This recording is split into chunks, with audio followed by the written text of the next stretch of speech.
성경 같이 보시겠습니다. 전도서 1장 1절부터 11절까지 있는 말씀 함께 보시겠습니다. 구약 949페이지 전도서 1장 1절부터 11절까지 있는 말씀 함께 합독하겠습니다.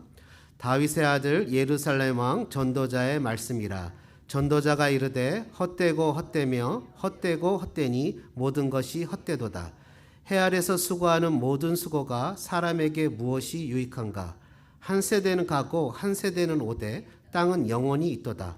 해는 뜨고 해는 지되 그 떴던 곳으로 빨리 돌아가고 바람은 남으로 불다가 북으로 돌아가며 이리 돌며 저리 돌아 바람은 그 불던 곳으로 돌아가고 모든 강물은 다 바다로 흐르되 바다를 채우지 못하며 강물은 어느 곳으로 흐르든지 그리로 연하여 흐르느니라.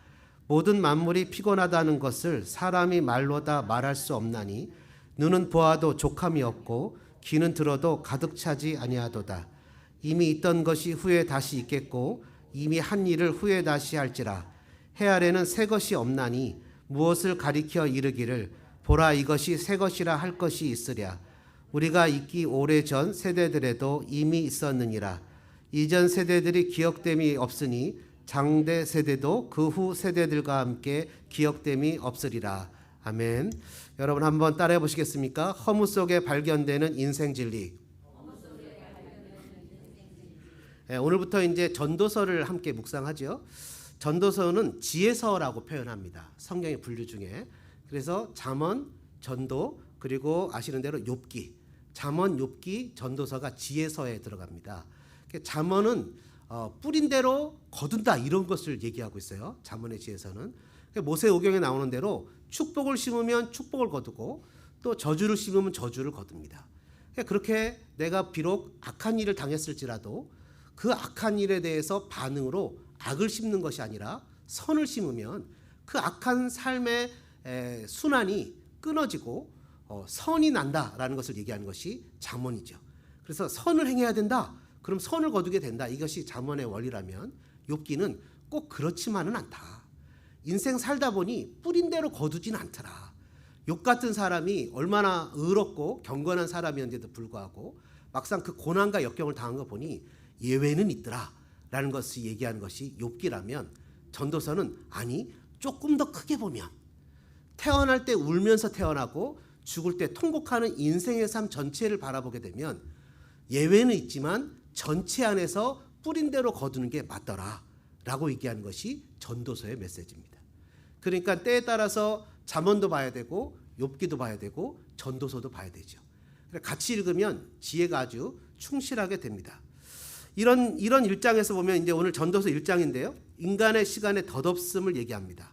4절의 내용에 보니까 이렇게 기록하죠. 한 세대는 가고 한 세대는 오되 땅은 영원히 있도다. 그전 세대도 가고 또 그전 세대도 갔어요. 우리 조상들도 가고 또 우리도 갈 거고 또 우리 다음 세대도 갈 거라는 거죠. 인간은 자신이 인생 가운데 어떠한 일이 있어도 하나님께서 만드신 자연은 변함이 없다는 겁니다.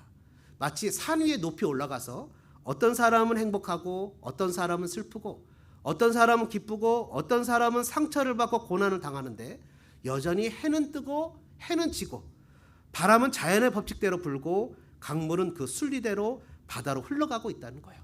그러면서 수없이 많은 사람들이 아프기도 하고 행복하기도 하다는 거죠. 11절에 보니까 뭐라고 기록하고 있습니까? 이전 세대들이 기억됨이 없으니 장래 세대도 그 세대들과 함께 기억됨이 없으리라. 마치 인간이 모든 삶을 뒤로하고 아주 높은 산에 올라가서 세상을 바라보니 야 저렇게 아웅다웅 힘들게 살아가는 것이 무슨 의미가 있을까라는 마음이 그런 생각이 들어가는 내용이 귓가에 맴도는 것만 같습니다.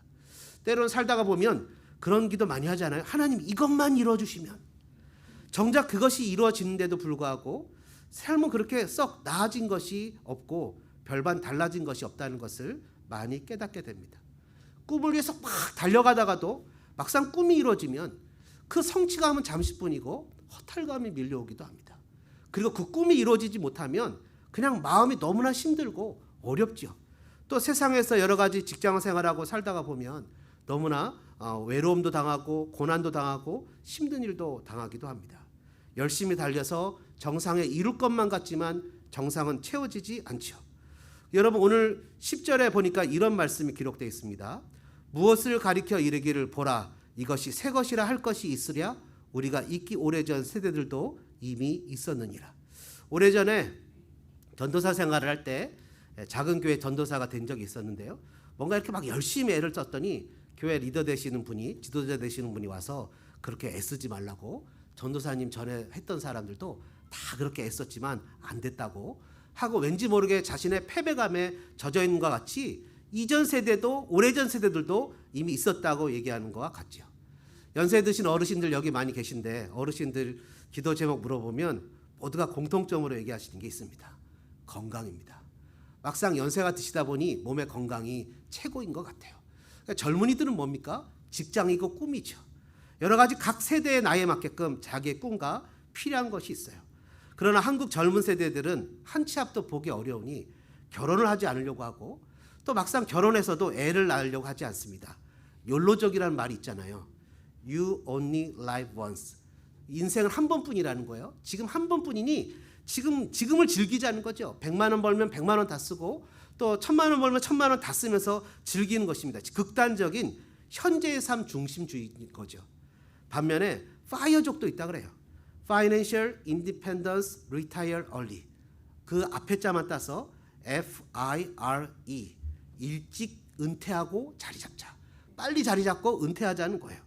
극단적인 미래주의죠. 그래서 자기네 수입의 70에서 80%를 저축을 한다 그럽니다. 그러나 성경은 이 모든 것이 뭐라고 표현합니까? 부질없다 이렇게 표현하는 거예요. 그렇게 열심히 산들 그런 남는 게 뭐냐는 거예요. 여러분 남는 것은 아무것도 없다는 거죠. 그전 세대도 그렇게 살아봤고 이것도 해보고 저것도 해봤는데 막상 남는 것이 없더라는 거예요. 그러면 성경은 우리에게 허무감을 부추기고 있는 것입니까?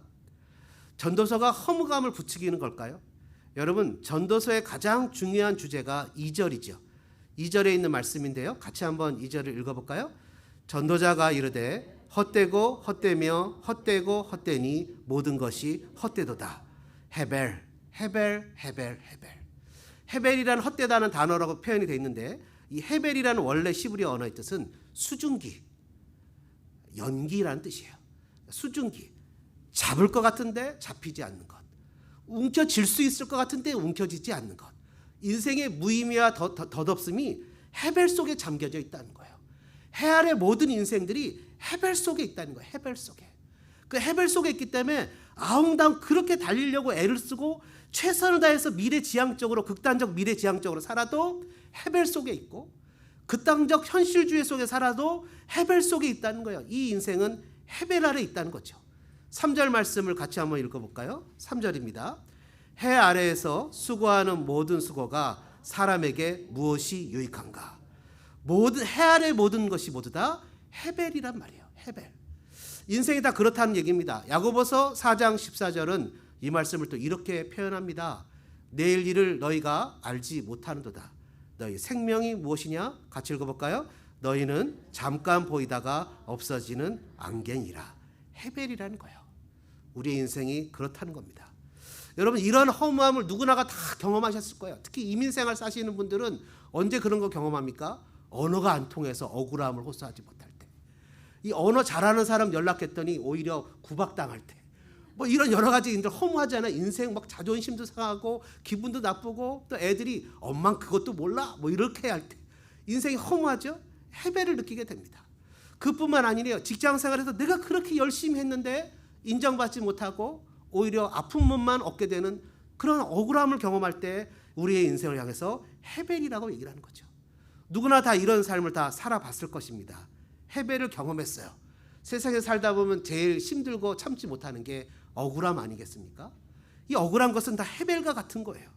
무조건 그러나 성경은 이 헤벨, 허무함에 대해서 무슨 소리야? 그런 것은 느끼지도 말라고 얘기하는 것이 아니라 성경이 헤벨을 인정한다는 거예요. 인생이 그렇다는 거예요.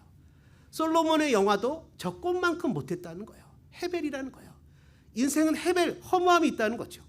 인생의 허무함을 인정하고 받아들이라고 얘기를 합니다. 여러분 이런 얘기를 하면 아니 목사님 도대체 무슨 얘기 하시는 거예요? 이민생활에 쉼을 내서 살아도 부족한 판에 허무함을 인정하라니요? 여러분, 허무함을 경험하지 못하면 진리를 발견하지 못해요. 십자가의 죽음이 없으면 살아나는 것이 없어요. 내가 그리스도와 함께 죽지 않으면 부활의 영광을 누리지 못해요. 연약함, 허무함, 내가 무엇인가 무기력함을 경험하지 못하면 진정 살아있다는 것을 깨달을 수 없다는 거죠. 허무함 속에 발견되는 인생 진리 첫 번째는 같이 한번 따라해 보실까요? 인생은 유한합니다. 천년 만년 살 것 같이 그렇게 힘들게 갈 필요가 없다는 거예요. 굳이 천년 만년 살 것처럼 왜 오늘을 오늘을 희생하면서 가족을 희생하면서 자신의 몸을 희생하면서 그렇게 살아가냐는 거예요. 8절의 내용을 같이 한번 읽어볼까요? 8절입니다. 모든 만물이 피곤하다는 것을 사람이 말로 다 말할 수 없나니 눈은 보아도 족함이 없고 귀는 들어도 가득 차지 아니하도다. 눈은 보아도 족함이 없고 귀는 들어도 가득 차지 않아요. 그 앞에 7절은 뭐라고 표현합니까? 7절에 이 바다로 강물이 흐르는데 채우지 못한대요. 아무리 바다로 강물이 흘러가도 채우지 못해요. 인생에 있어서는 만족함이라는 것이 없는 거예요. 여러분, 인간의 욕망은 다 채울 수 없다는 거죠. 오늘 큐티책에 보면 이런 말씀이 기록되어 있습니다. 강물이 아무리 흘러 들어가도 넘치지 않는 바다처럼 눈과 귀로 수많은 것들이 들어와도 사람은 만족할 줄 모릅니다. 욕구를 채우려는 수고는 어리석은 일입니다. 세상은 온통 해벨, 허무함에 가득 차 있어요.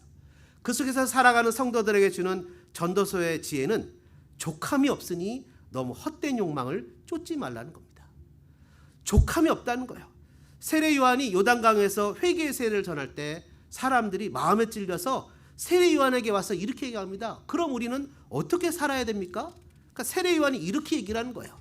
옷이 두 벌 있는 사람은 하나도 없는 사람에게 나누어 주고 양식이 있는 사람도 이와 같이 하여라. 세리가 물어봅니다. 선생님, 우리는 어떻게 해야 될까요? 세금을 거두도록 지시받은 액수 이상으로 거두지 말라. 군인들도 물어보죠. 그럼 우리는 어떻게 해야 됩니까? 요한이 그들에게 말합니다. 사람들로부터 강제로 돈을 뺏지 마라. 거짓으로 고발하지 마라. 그리고 월급으로 받는 돈을 한번 따라해 볼까요? 만족하게 여겨라. 인생이 유한함을 깨닫고 억지로 살지 말고 주어진 삶에 만족하고 살아야 한다는 것은 허무함이 우리에게 일깨워주는 진리 중에 하나입니다. 전도서 3장 12절과 13절에 이렇게 기록이 되어 있습니다. 내가 알기에 살아생전에 행복하고 선을 행하는 일보다 더 좋은 일은 없다.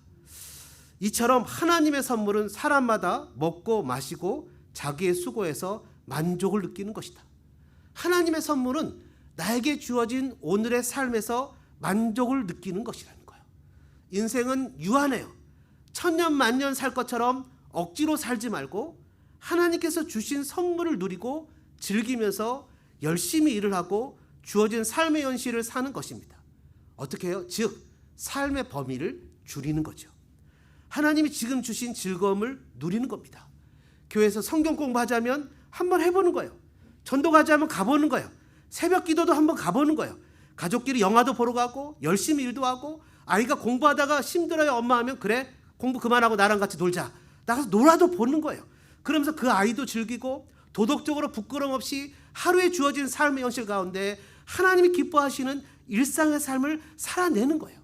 억지로 이루려고 막 달려가다가 몸도 망가지고 실패해서 좌절하고 그 좌절한 마음에 우울한 마음을 해결하려고 하다 보니 왠지 하지 말아야 될 것에 중독되어 버리고 중독에 빠져서 일상에 파괴되고 도피하고 숨어 유한한 인생을 하나님께서 주신 즐거움을 하나도 누리지 못하는 안타까운 우를 범하게 된다는 거예요.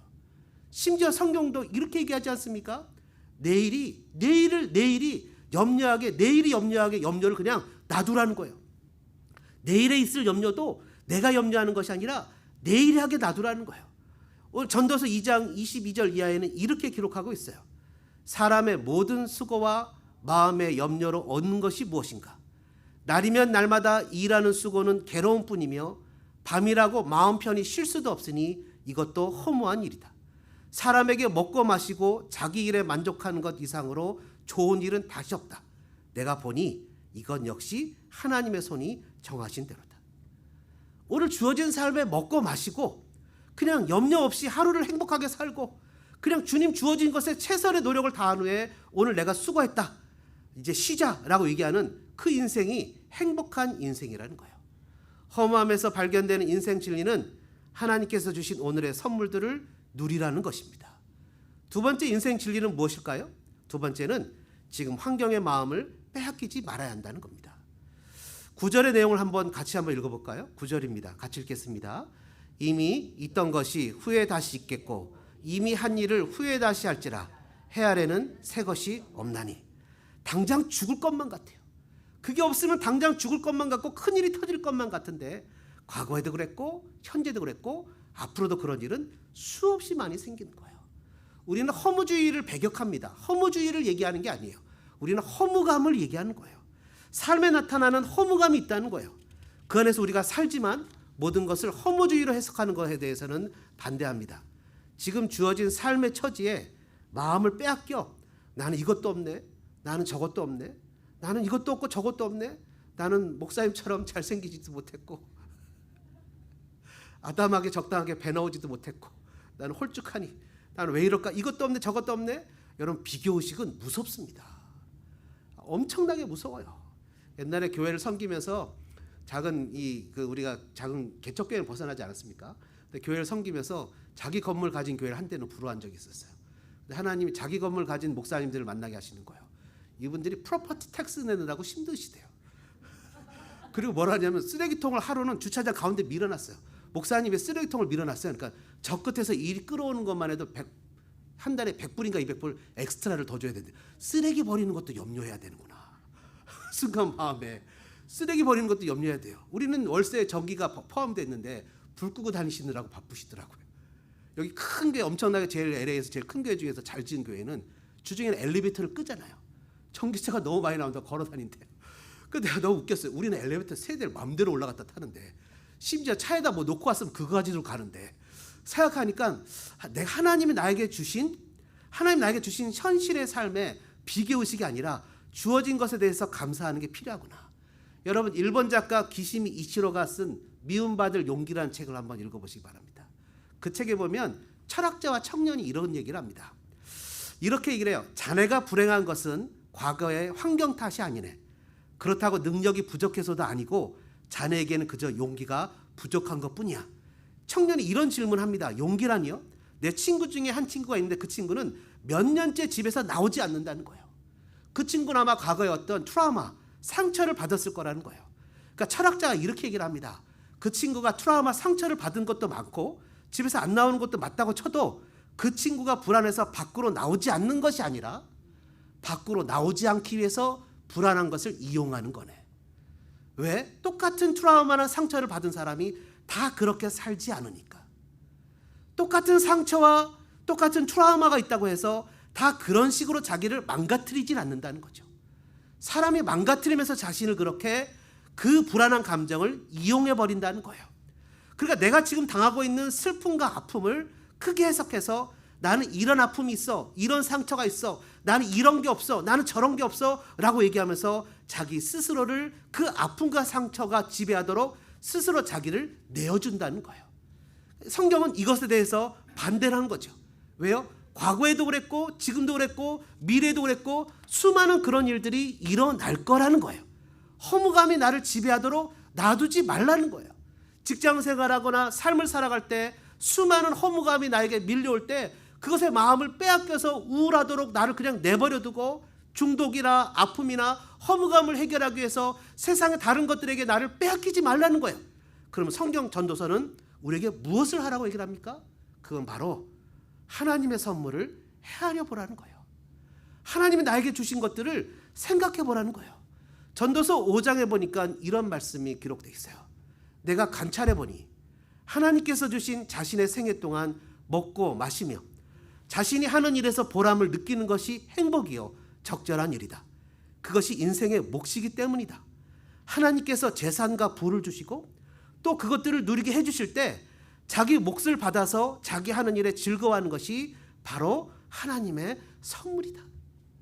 하나님이 나에게 주신 그 목, 하나님이 나에게 주신 삶의 여건들, 지금 없는 것을 비교하는 것이 아니라 끊임없이 있는 것을 얘기하면서 하나님 내가 일할 직장을 주셨고, 물론 좀 기분 나쁜 상사는 있지만 일할 직장을 주셨고, 하나님이 함께 섬길 수 있는 공동체를 주셨고, 또 하루 세 끼를 먹을 수 있는 밥의 힘을 주셨고, 함께 살 수 있는 삶의 모습을 주셨고, 섬길 수 있는 교회 공동체를 주신 거에 대해서 생각을 해보면 행복하고 감사한 하나님의 선물이라는 거예요. 걸을 수 있는 힘이 있고, 먹을 수 있는 힘이 있고, 뭔가 할 수 있는 힘이 있다는 것이 하나님이 주시는 선물이에요. 헤벨, 허무함, 수증기 같은 연기 같은 인생을 살면서 너무 연기를 잡으려고, 뜬구름 잡으려고, 그냥 소를 그냥 움켜쥐려고 애쓰지 말고 이미 나에게 주어진 것들을 헤아려 보고 그런 것들을 즐거워하라는 것이죠. 제가 아는 분, 어떤 분은 너무 걱정을 하면서 인생을 사시는 분이 있어요. 그분은 너무 염려를 해요. 자기도 잘 알아요. 그래서 자기가 너무 염려한다는 것을 염려하고 살아요. 그런 분들이 있어요. 너무 웃기지 않습니까? 염려하는 것을 자기도 알아요. 근데 그게 안 돼요. 근데 가만히 생각해 보면 자기가 생각이 고장난 거죠. 하나님이 주신 그 정말 그 이쁜 아이들, 그리고 멋지고 사랑스러운 가족들, 그리고 교회 공동체, 자기가 일할 수 있는 이런 것들에 대해서 감사하지 않아요. 그게 탈이에요. 그게 염려예요. 여러분, 죽음의 위협 속에서 베드로가 감옥에 갇히게 되죠. 교회가 열심히 기도를 합니다. 하나님께서 천사를 보내서 베드로가 얼마나 그냥 코를 드르렁 걸고 주무셨는지 옆구리를 찔러 깨워서 데리고 나갑니다. 근데 베드로는 어땠어요? 겁에 질렸었잖아요. 예수님이 잡혀가던 날 멀찍이 달아가다가 그 계집아이 조그만 아이가 너도 같은 사람이라고 말소리가 뜰림없이 그 사투리를 보니까 같다고 했더니 저주하고 부인했잖아요. 그랬던 베드로가 감옥에서 죽음의 위협 속에 있는데도 쿨쿨 잠을 잘 수 있습니다. 왜 그렇게 되었을까요? 부활하신 주님, 죽음을 이긴 주님을 만났기 때문이에요. 왜요? 죽음도 어쩔 수 없다는 것을 깨달았다는 거예요. 자기가 자기에게 주신 영원한 생명이 얼마나 귀하고 값진 것임을 알았다는 거죠. 그래서 예수님이 이렇게 얘기하시잖아요. 산상순에서 무엇을 마실까? 먹을까? 무엇을 마실까? 무엇을 입을까? 염려하지 마라. 그런 것들은 예수 믿지 않는 사람들이라 하는 것이지, 너희 하늘에 계신 아버지께서 너에게 구하기도 전에 이미 있어야 되는 것을 아시느니라. 그러므로 먼저 그의 나라와 의를 구하면 너희들이 걱정하는 그런 것들 걱정하지 말아야 되는데 그것들을 다 더해 주실 것이다. 그러니 하나님을 믿으니 나를 믿으라. 나는 제가 아니고 예수님입니다. 예수님이요. 예수님을 믿으라는 거예요. 여러분, 이 땅에서 우리에게 주는 허무함은 하나님께서 우리에게 주신 선물을 기억하게 합니다. 자다가도 눈을 탁 뜨고 잠깐 순간 잠에서 깨어나는데 예수님을 생각하면 눈물이 울컥 나잖아요. 나를 위해서 전부를, 나도 내가 못마땅한데 나에게 자신의 전부를 주신 그 예수님을 생각하면 눈물이 울컥 나잖아요. 예수님이 나를 사랑하셨구나. 예수님이 나를 사랑하시는구나. 여러분, 이 땅에서 주는 허무함은 하나님께서 우리에게 주신 선물을 기억하게 합니다. 그리고 그 안에서 즐거움을 누리라고 하죠. 마지막 세 번째로 허무함에서 발견되는 인생 진리가 있어요. 한번 따라해 보실까요? 피난처가 있다는 것입니다. 인생의 허무함을 누릴 때 어떻게 해야 될까요? 피난처가 있다는 거예요. 도망갈 곳이 있어요. 그게 어디죠? 나를 나답게 대우해 주는 것, 나를 웰컴 환대해 주는 것, 나를 존중해 주는 것, 내가 무엇을 doing 해서가 아니라 being 존재 자체로 나를 인정해 주는 것, 나를 사랑해 주는 것. 어디입니까? 가족 공동체, 신앙 공동체, 은혜 공동체, 하나님을 하나님으로 알고 은혜를 은혜로 알고 섬기는 바로 그 아름다운 공동체. 바로 거기 있을 때 우리가 바로 이 삶에서 허무함을 느낄 때 마음의 위로를 느끼고 용기를 얻게 되죠. 부모님이 따뜻하게 아이들의 손을 잡아주거나 그 아이들을 안아주거나 그냥 부모님이 있는 존재 자체로 아이들은 용기와 힘을 누리게 되는 거예요. 마찬가지로 자녀들도 어리지만 부모님이 자녀들의 존재만으로도 삶의 의미와 목표를 깨닫기도 합니다. 10절에 보니까 무엇이라 기록합니까? 이렇게 기록해요. 무엇을 가리켜 이르기를 보라, 이것이 새 것이라 할 것이 있으랴. 우리가 있기 오래전 세대들도 이미 있었느니라. 새 것은 없어요. 다 흘러가요. 근데 10절에 보니까 누가 있어요? 우리가 있어요. 신앙 공동체가 있어요. 가족 공동체가 있어요. 섭섭하고 억울하고 힘들 때, 눈물 흘릴 때 어깨를 두들겨줄 친구가 있어요. 예수님도 뭐라고 하셨습니까? 하나님의 나라가 among you, 너희들 가운데 있다. 예수님은 이미 공동체를 만드셨어요. 여러분, 가끔가다 스타벅스 같은 데 가보면 그런 거 느끼잖아요. 젊은이들이 혼자 와서 랩탑을 막 두들겨요. 커피 한 잔 놓고. 그러려면 속으로 그래요. 아니, 자리도 없는데 집에 가서 하지. 왜 복잡한데 여기 와서 해? 왜 거기 와서 할까요? 외롭거든요. 누구랑 같이 있는 건 부담스럽지만 혼자 있는 건 외롭거든요. 나처럼 누군가 일도 하고 나처럼 누군가 거기 와서 있을 그런 사람들을 가끔가다 보기만 해도 괜찮거든요. 여러분, 이런 공동체가 있는 거예요. 여러분, 이런 사람이 필요한 거예요. 허무함에 빠지게 될 때 혼자 그것을 이겨내기가 너무나 어렵지요. 그러나 누군가 함께 한다면 문제를 해결해 주지 않아도 같이만 있어줄 사람이 있다는 것은 참으로 행복한 겁니다. 전도서 4장 9절 이하는 이것을 이렇게 표현합니다. 왜냐하면 두 사람이 한 사람보다 나은 것은 두 사람이 힘을 합치면 더 큰 일을 할 수 있기 때문이다. 한 사람이 넘어지면 다른 사람이 일으켜준다.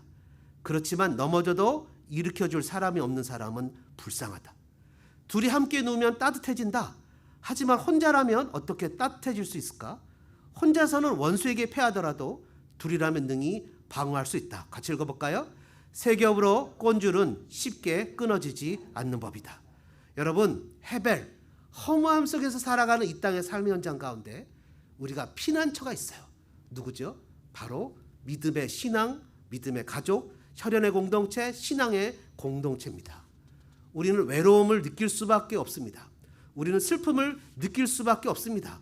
여러분, 그러나 주님께서 우리에게 만들어주신 놀라우신 그런 것들이 있잖아요. 태초에 하나님이 천지를 창조하시고 처음 만드신 것이 바로 아담과 하와를 가족을 만드셨죠.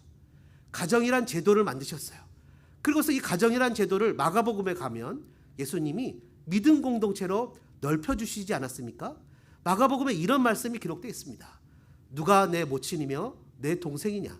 누구든지 하늘에 계신 내 아버지의 뜻대로 하는 자가 내 형제요 자매요 모친이니라. 새로운 개념의 가족이지 않습니까? 하나님을 믿고 하나님 뜻대로 사는 교회 공동체가 가족이에요. 그래서 바울은 에베소서 4장에 이렇게 얘기합니다.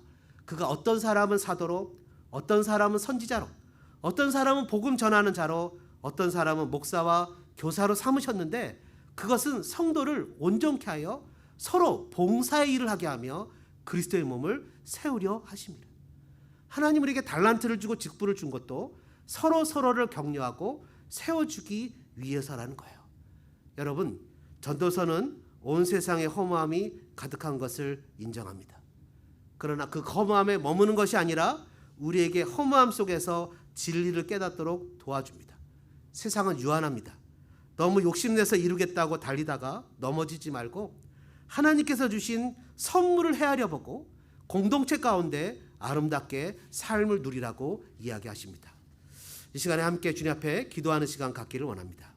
세 가지 제목을 놓고 함께 기도할 텐데요. 이렇게 한번 기도하면 좋겠습니다. 하나님, 제가 현실이 아니라 너무 미래만을 바라보고 달려가고 있지는 않습니까? 미래의 것을 이루기 위해서 지금 나에게 주신 하나님의 선물을 희생시키고 있지는 않습니까? 하나님, 지금 주신 삶의 현실 가운데 만족함을 누릴 수 있는 자족하는 마음을 저에게 주셔서 하나님, 너무 허황된 천년 만년을 살려는 듯이 달려가는 사람이 아니라 오늘 주어진 삶에 하나님 주신 기쁨을 누릴 수 있는 믿음의 사람이 되게 도와주옵소서. 주님 주신 가정, 주님 주신 교회, 이 아름다운 공동체를 아름답게 세워갈 수 있도록 저의 달란트를 발휘하게 도와주시고, 마음이 힘들고 어렵고 허무할 때 이 공동체 안에서 다시 한번 용기하심을 얻을 수 있는 믿음의 사람 되게 도와주옵소서. 이 시간에 여러분의 마음을 주님 앞에 고백하며 헤벨, 험한 세상 속에서 우리의 유일한 친구이시며 목자 되시는 주님 앞에 여러분의 마음을 아뢰는 시간 갖기를 원합니다. 주여 한번 외치고 통성으로 기도하겠습니다. 주여, 거룩하신 하나님, 은혜와 사랑에 감사합니다. 헤벨, 허무함, 수증기, 안개와 같은 삶을 살아가는 우리의 인생 가운데 너무 달려가다 보니 나도 모르게 움켜쥐려고 애를 쓰다 보니 움켜쥐지 못한 허무감에 빠져서 주저앉아 버릴 때가 한두 번이 아닙니다. 하나님 너무 미래만을 바라보고 달려가다가 현실에 주어진 하나님의 선물을 희생시키는 일이 너무나 많은 것 같습니다. 하나님이 주시는 삶이 있습니다. 젊음이 있습니다. 하나님이 주시는 건강이 있습니다. 하나님 허락하신 가정이 있습니다. 자녀들과 시간을 보내야 되고 사랑하는 아내와 남편과 가족들과 함께 아름다운 시간을 보내며 함께 예배하고 하나님 앞에 경배하며 선교하며 주님 앞에 정말 행복하고 아름답게 살 수 있는데 하나님이 주신 시간을 하나님 미래만을 바라보면서 희생하는 이 안타까운 헤벨과 같은 삶을 살고 있는 것은 아닌지 하나님 우리의 눈을 열어주시옵소서. 우리의 마음을 열어주시옵소서. 주님 주신 것을 볼 수 있는 하나님의 선물을 셀 수 있는 우리의 마음의 눈을 열어주셔서 주신 것을 주님 과한 욕심으로 선을 넘지 말게 하시고 온전히 그 안에서 주님 주신 것을 아름답게 누릴 수 있는 복된 은혜가 나타나게 도와주시며 역사해 주시옵소서. 하나님 가정에서 고기가 넘칠지라도 채소를 먹을지라도 화목하게 지내는 것이 더 행복한 것이라고 얘기했던 것처럼 주님 주신 가정, 주님 주신 교회 공동체를 함께 세워나갈 수 있는 믿음의 사람들 되게 도와주시고 역사해 주시옵소서. 눈을 여셔서 하나님의 선물을 보게 하시옵소서. 나에게 허락하신 정말 기가 막힌 하나님의 선물들을 볼 수 있도록 은혜를 열어주시고 그 아름다운 것들을 가지고 섬기며 예배하며 하나님 주변 사람들한테 아버지 하나님 그리스도를 자랑할 수 있는 믿음의 사람 되게 도와주시고 하나님 정말 헛되고 헛되니 모든 것이 헛되고 헛되다는 헤벨 이 허무함 수증기와 같은 인생 가운데 참된 가치를 누리며 하나님 그 안에서 너무 멀리 바라보지 말고 너무 높게 바라보지 말고 너무 미련하게 하나님 아버지 저 높은 곳을 향하지 말고 온전히 주어진 삶의 현실 속에서 하나님 기뻐하시는 삶을 살아갈 수 있는 믿음의 사람 되게 도와주시고 역사하시고 은혜를 베풀어 주시옵소서. 하나님 저희들의 마음을 만져주시옵소서. 세상은 끊임없이 우리에게 하나님 더 가지라고 이야기를 합니다. 내가 없어서가 아니라 더 가지라는 욕망을 부추깁니다. 현실도 괜찮은데 남이 가진 것 때문에 상대적인 박탈감을 가지고 더 저것을 갖고 싶다고 요구하도록 끊임없이 우리를 광고의 세상의 물질의 홍수 속에서 우리를 밀어넣습니다. 우리의 원래 모습은 이런 것이 아니었는데 너무 미래만을 바라보며 남들이 가진 것을 내가 꼭 가져야만 이 땅에서 무엇인가 된 것 듯한 잘못된 착각과 헤벨 속에 우리를 밀어넣고 있습니다.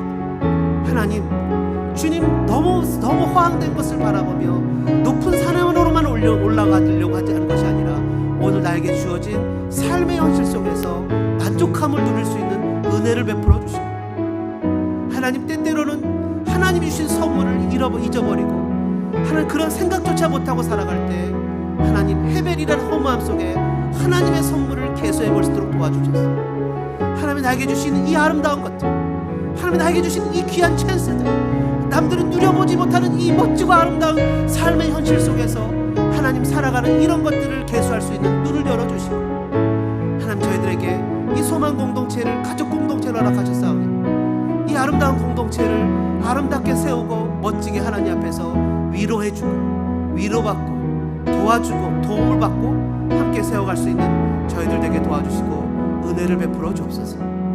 주님 우리와 함께 하시는 주님 때문에 다시 한번 힘과 용기를 내고 일어날 수 있는 은혜를 베풀어 주신 것을 감사합니다.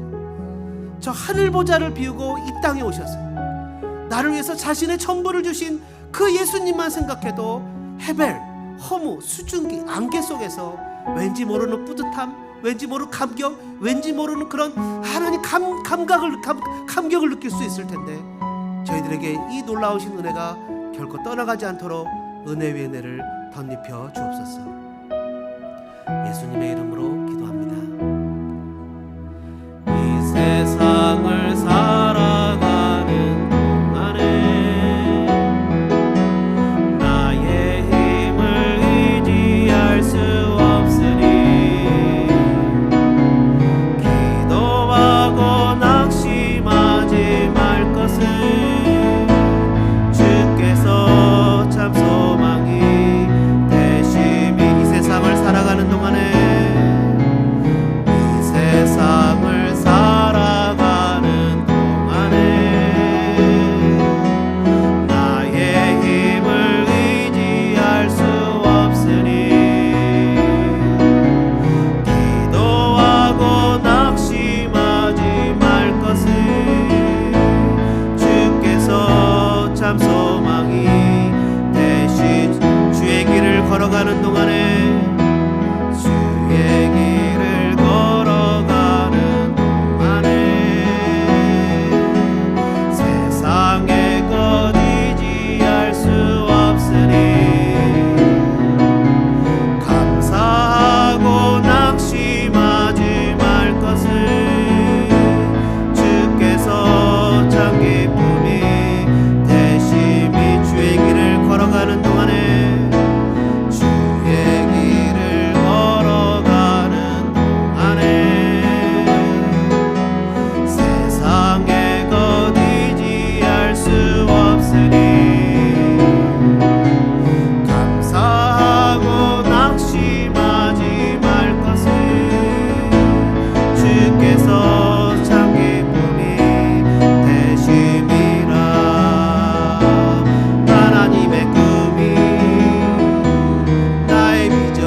이제는 억만 죄악 가운데서 우리를 구원해 주신 구주 예수 그리스도의 은혜와 하나님 우리 아버지의 무한하신 사랑하신가 성령님의 감동 감화 교통 역사하신 은혜가 이 시간에 헤벨 수증기 같고 안개 같은 삶의 현실 속에서 하나님을 바라보며 진리를 붙잡고 힘있게 살아가기로 소망하는 사랑하는 성도들 머리 위에 다짐 위에 삶 위에 우리 어린 자녀들 위에 이제로부터 영원토록 함께 있을지어다.